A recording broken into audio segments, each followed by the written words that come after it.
Hey everybody, Joe here. It's been a long time since I did an update on the cargo trailer conversion, so I thought it'd be a good idea. So hello from beautiful, sunny Crystal River, Florida. But it wasn't like this a couple days ago, or last week or 2 weeks ago. But we survived it. Cargo trailer was stable. I put 4 scissors jacks under it, and we were okay. I haven't installed those permanently yet because it takes a little bit of modification, but it doesn't take a lot for me just to put them under there and throw the drill to it. So first thing, you can see I did some graphics on the back, and got them off Amazon. A little bit of a challenge getting them on there without having all kinds of bubbles, but I learned it. Spare tire, that's been on there a while, about 3 years, about 8,000 miles worth. 2-foot piece of E-track screwed into 2 existing deck supports, and then the plywood. You can get a look at the side of the graphics I put on. I kind of like the way they turned out. Kind of added a few touches here and there, especially with the stripes along the bottom. And there's the front. And the other side. And also goes with the door closed. I've got graphics on there as well. Kind of hard to see with this sun, but I installed some upgraded tires about 5,000 miles ago. The originals were 205 75 15s, and these are 225s. And the reason I went with bigger tires is because I did an over kit with the leaf springs, and I have a lot of clearance up on top still. The only thing about these tires, well, actually these tires are 10 ply. They were pretty tough putting them on. I put them on myself, but I got them on. The tire shop had charged a lot of money, and then they were concerned about scratching the rims, but that's okay. And the rims I bought on Amazon. Just got through torquing them down again because I'm getting ready to leave next week for a trip. One thing about these wider tires is the clearance to the body. I was a little concerned about that. They were close, and so I bought 1/4-inch spacers. I think they call them concentric spacers. It still leaves me plenty of lug, and I put about 5,000 miles on them and no problems at all. So the over kit, I'll try to take a look under here, see if you can see. It's just your pretty basic.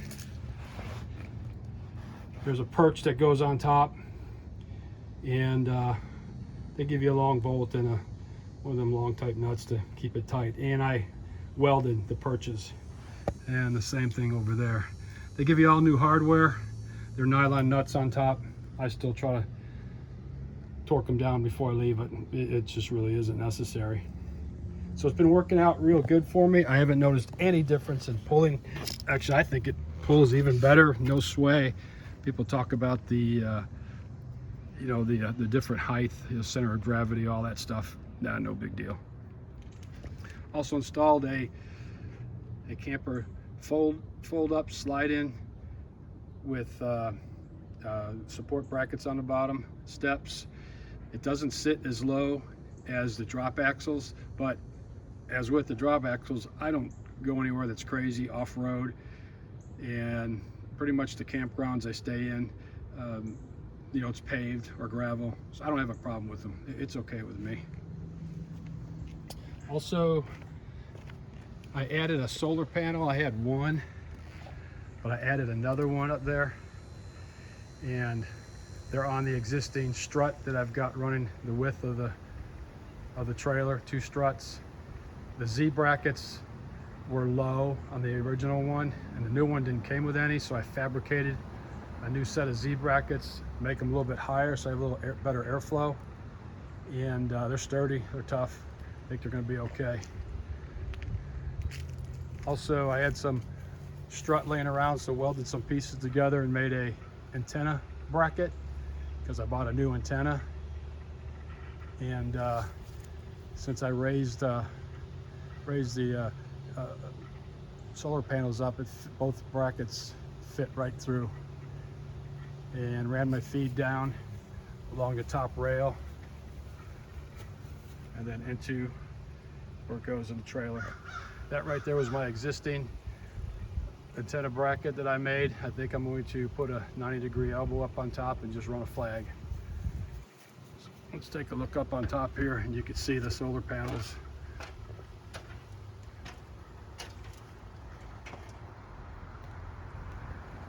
So you can see over there what I did.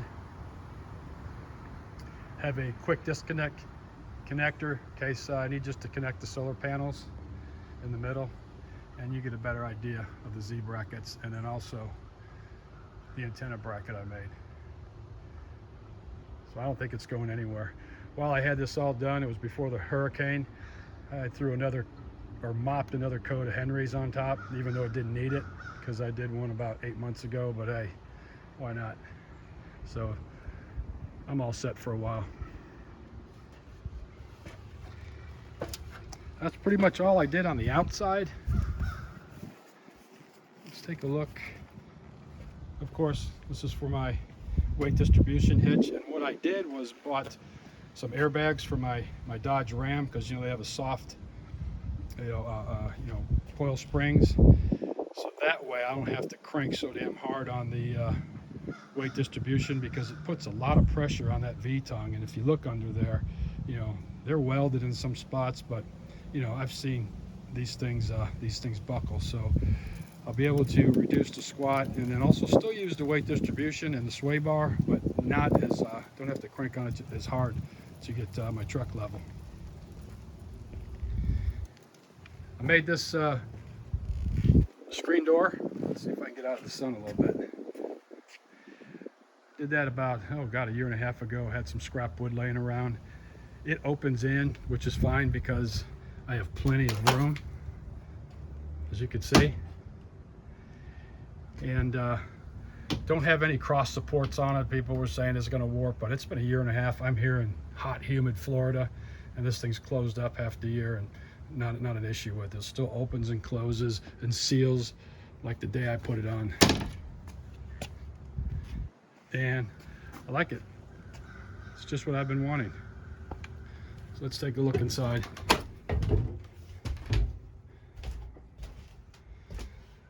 So we'll go over to the controller first. There's the controller right there. I ran the two feeds, battery feed and solar panel feed, down underneath my bed to a battery box. In the battery box, I've got a continuous fan that runs out the vent, and I don't know if I showed you, I'll go back out there in a minute, where I ran my feed from the top side. So it's working. I was going to run a separate control box, but this new one I bought is can handle anything, and I'm able to put it in a spot, a good spot. We're back here on the deck door. I made a screen that velcros out to when I bring my deck down, and I have a couple scissors jacks, and it velcros on. It takes me 10 seconds to put it on, 10 seconds to take it off. It's not permanent, and it works out perfect. And also what I did was, for an escape route, leave the back handles open and locked so no one can lock me in, and I put these barrel bolts on here. Let's see, I'll turn the light on, maybe you can see it better. And I drilled a hole into the wall. This slides here, and I put these handles on to pull it tight, and there's no air coming out. You can see through there, no light, I mean, and this is perfect. And when I want to get out, I just open them up, slide back out, and it holds it from here, and then it puts pressure here. So I had a different kind of system set up. It was kind of ugly, but this one's a little bit better, and actually it keeps it, seals it tighter. Let's go around over here. I put a Z bracket in for this TV. Strap it in when I'm traveling, no problems at all. It stays where it's at. The wires, I just ran it down and over to the outlet, and then on up. And right back there is the DC power supply for the antenna. You could turn it off, but I think they say when you turn it back on, you get better coverage. I'm up here where the nearest television stations are well over 100 miles away, and as low as I am now on top of the camper, I got 15 channels. That's fine. So I ran that power supply back behind the wall and then up into my battery box here, or my power supply here. There's my sub panel, my WIFCO 20 amp. And so I just tied into a couple DC feed lines. I've got a 20 amp WIFCO, which is plenty. I'll never need anything more than that. And then I've got a 20 amp sub panel. Protects me, protects the campground. I added a shelf for another refrigerator because if I'm going on a long camping trip, it's just an addition to the bigger one I have there. And I strap them both in when I'm traveling. I used to have a single hose portable. It was 8,000 BTU, and I picked up this 11,000 BTU air conditioned heat dehumidifier at a yard sale for 75 bucks. It's a dual hose. Just put a couple of elbows on there, dryer elbows, converted it, and put another hole down into the floor, and then underneath on both of them I've got wire vents, so it keeps the critters out. And then also this drainage hose, I drilled a hole that goes straight down. I had this thing running 24/7. This past summer I went to Alabama and had a horrible heat wave, and it kept everything cool. I mean, it was 70 degrees. I'm really happy with it. These crazy looking things up here, well, these portables have vents that come straight out, and it just blows up over this way and keeps the front end of the trailer cold, but the back end was getting warm. So I just got a couple of gutter elbows, took the vents out, and it pushes the air back there really well, and it still has enough air for up front here. And so when I'm laying on that bed, you can just feel that cold air coming. Worked out just right. I've insulated this camper so well that it does the job. So and that's about all I could say I've done. I don't really like to spend tons and tons of time, doing things, because we build it, we fix it, we add a few things here and there, but the most important part is to enjoy it. So my antenna feed is back here. As you can, I don't know if you can see it back there, but that's where it comes in. Everything else is the same. If you see my other videos when I built it, underneath the cabinets, it's nothing but a old radiator hose straight down to the gray outlet. That little valve up there is for my DC water. It goes to a motor, and I have a switch right there. I mean, it's automatic. If I just turn the water on with that valve closed and that open, it automatically turns the pump on, but that switch there acts as a fail-safe. So the other side is just cabinets. This side, some more cabinets. There's my 12-volt motor down there, fused. And then on this side, I've got a 5-gallon water tank, and I keep about 4 gallons extra. Never had to use it yet, so I just changed the water out in that one. And that's just a cheap Walmart special. Everything's holding up good. As you all know, I built this whole thing out of pallet wood. Nothing's warping, everything's the same. The countertops, I mean, they've held up really, really well, old 2x4s.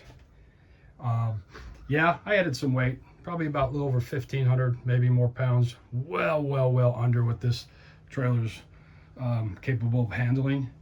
And hey, my truck pulls it like a dream. I don't have an issue with it at all. So hey, thanks for taking a look.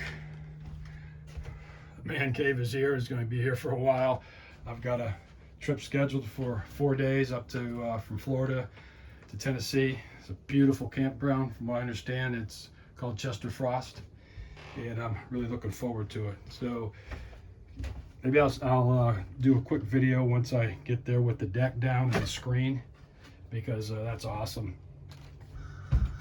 So thanks a lot for watching. If I can think of anything else I've done, which a lot of times I forget, but that should be about it. Everybody, hey, have fun, get out there and enjoy it. Thanks.